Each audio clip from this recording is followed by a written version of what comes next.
It's the Wine Country Saturday Soundtrack Podcast. You know, on Saturdays, we play fun music and we feature great information at 993thevine.com with me, Big Rick Stewart, and music from my time at Live 105 and at KFOG. We also mix in some stories that I find kind of interesting, whether it's local music or food or tech or just kind of some cool things I think you ought to know about.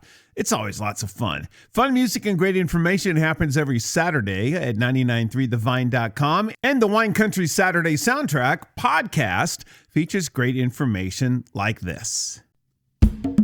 It's the Wine Country Saturday Soundtrack. I'm Big Rick Stewart. Thanks for hanging out with me. Fun music and great information. Halloween's coming up pretty quick. Got to get some good wines for Halloween, right? I mean, and by good, I don't mean necessarily like super high expensive wines. I mean, wines that fit with Halloween. What kind of wine fits with Halloween? I'm so glad you asked. Now, Treasury Wine Estates are here in Napa Valley, as well as many other places. You might work at Treasury Wine Estates. Good wines, including their brand 19 Crimes, which is famous for Snoop Dogg and Martha Stewart on their labels, as well as a few others. All right, so they joined forces officially with Universal, the film company, and they have Universal monsters on their wines. Yes, you can get Dracula and Frankenstein labeled wines. In case you're wondering, that would be a red blend with Dracula, appropriate, and a Cabernet Sauvignon with Frankenstein. The labels glow in the dark, and they make good wines at 19 Crimes. They're not outrageously priced, and they're doing this, of course, just for Halloween. But like they say, wait, there's more. There's what they call an AR experience, as well as the glow-in-the-dark labels. So what's this all about? Well, 19 Crimes Carl Evans says, you're able to hear Dracula and Frankenstein come to life on the label through augmented reality, and invites you to experience wine in they say, a rebellious but fun and engaging way. And you use this with your phone with a QR code, and then the whole thing lights up. And I don't know. I haven't done it yet. 19 Crimes, Dracula, and Frankenstein wines. I like it. I'm Big Rick Stewart. Boo. Happy Halloween. It's the Wine Country Saturday Soundtrack at 99.3 The Vine.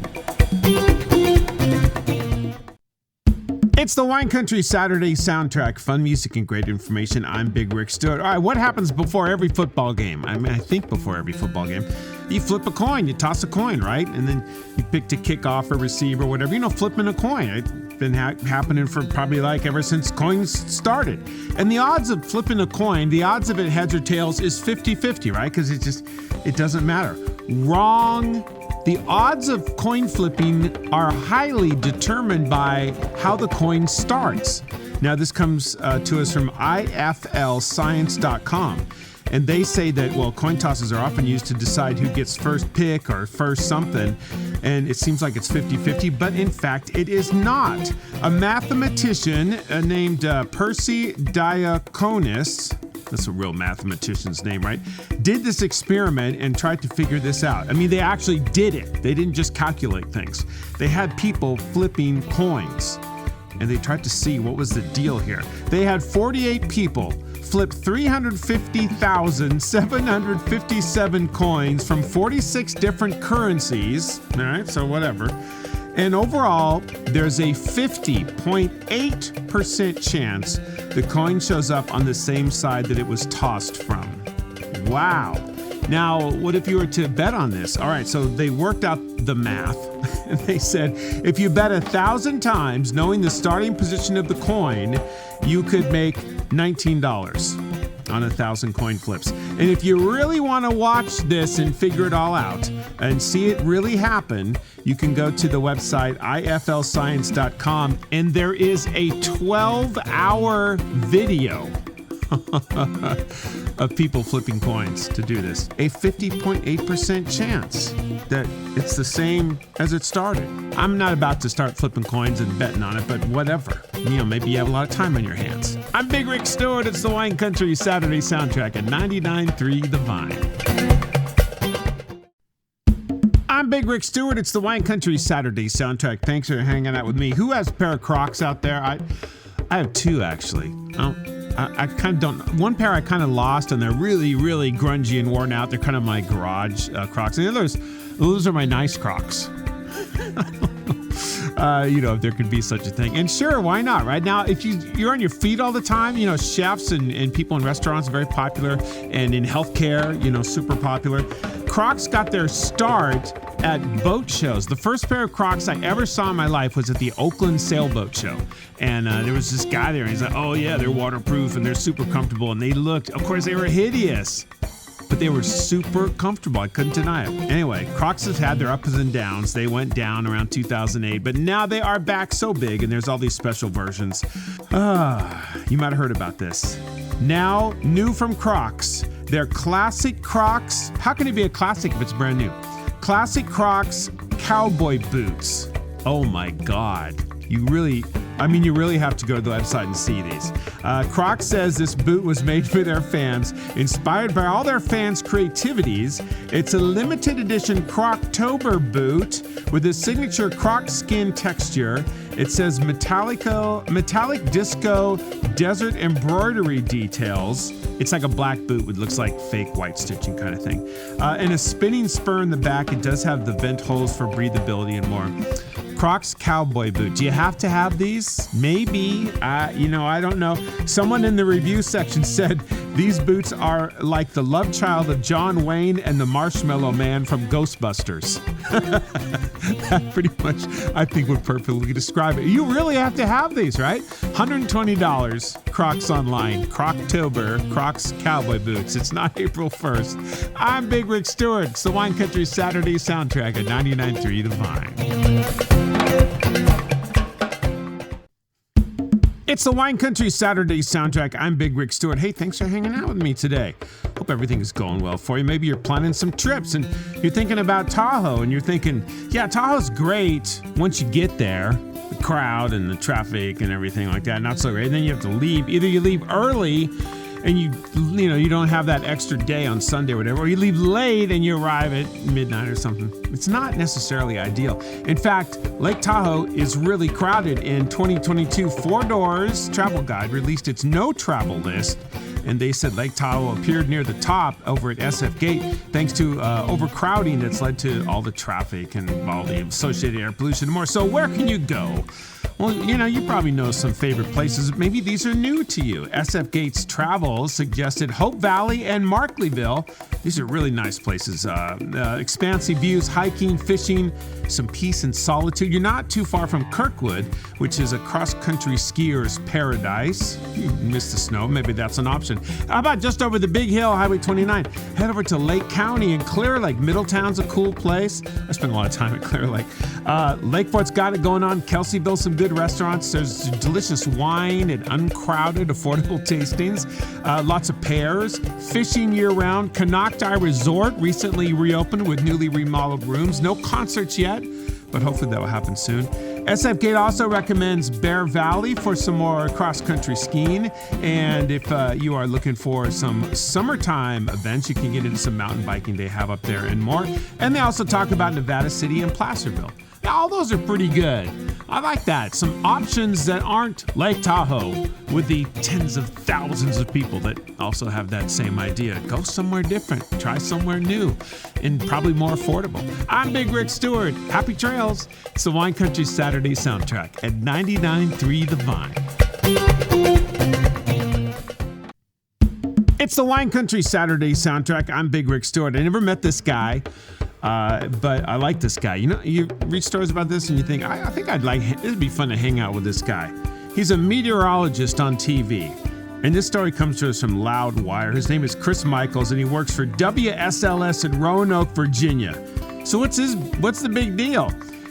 During his weather forecasts and weather reports, he sneaks in heavy metal lyrics into his reports and his forecasts. And Loudwire says it's totally awesome. And I don't know if everybody knows this. Maybe more know now because the story was on the internet. The fine folks of Roanoke, says Loudwire, whether they know it or not, have discreetly been fed song lyrics from Bad Omens, Motionless in White, Sleep Token, I Prevail, Bring Me the Horizon, Slipknot, Black Veil Brides, Shine Down, Nirvana, Alice in Chains, Korn, and so many others. No, I don't know all those bands, but I know some of them. So they interviewed him and they said, when did all this music thing happen? He said, I've been playing the drums since the age of 3.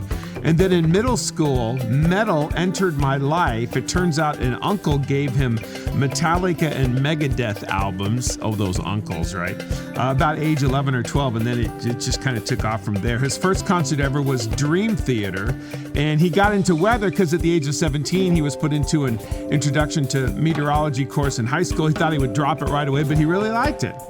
So during his forecasts, he's been sneaking in these lyrics, and I'm sure people, they die. They love it. Now, I know the Sharks broadcaster, Dan Rusanowski, he would sometimes sneak in lyrics during Sharks games, but you had to really catch it because they were pretty obscure. You can look this guy up online and listen to his weather forecast and see if you can pick some of them out. And once again, his name is Chris Michaels, WSLS in Roanoke, Virginia. I'm Big Rick Stewart. Thanks for hanging out with me today on the Wine Country Saturday Soundtrack. It's the Wine Country Saturday Soundtrack. Hey, I'm Big Rick Stewart. You whiskey drinker? Me too. I mean, not a lot, but I like my whiskey. I've never had like the super... Well, no, I have. You know what? At Cole's Chop House, on my birthday, I would have a little Pappy Van Winkle. Does that count? Sure it does.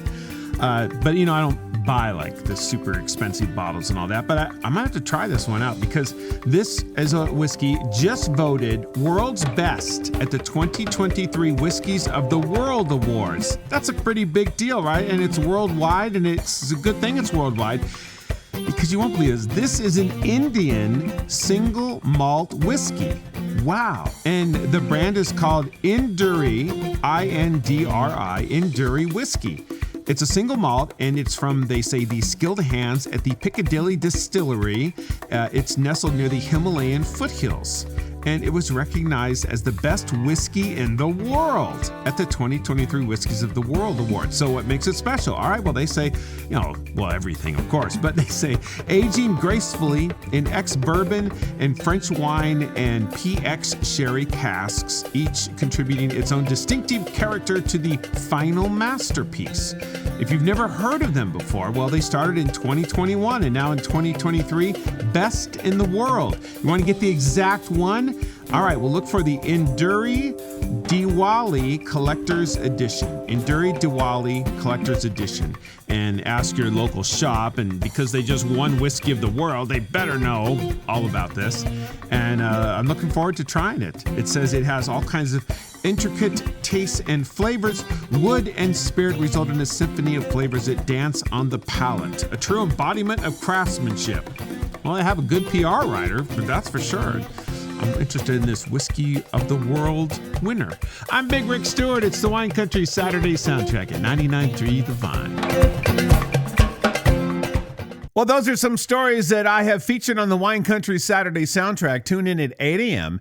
every Saturday at 993thevine.com. I'm Big Rick Stewart here. Music from my days at Live 105 and K-Fog, some current songs, lots of surprises and more. It's always lots of fun. We have a 10 at 10, a Beatles brunch at noon. It happens all day. The Wine Country Saturday Soundtrack and the Wine Country Saturday Soundtrack podcast. Tell your friends, and thanks for listening to this podcast, and thanks for checking out 993thevine.com.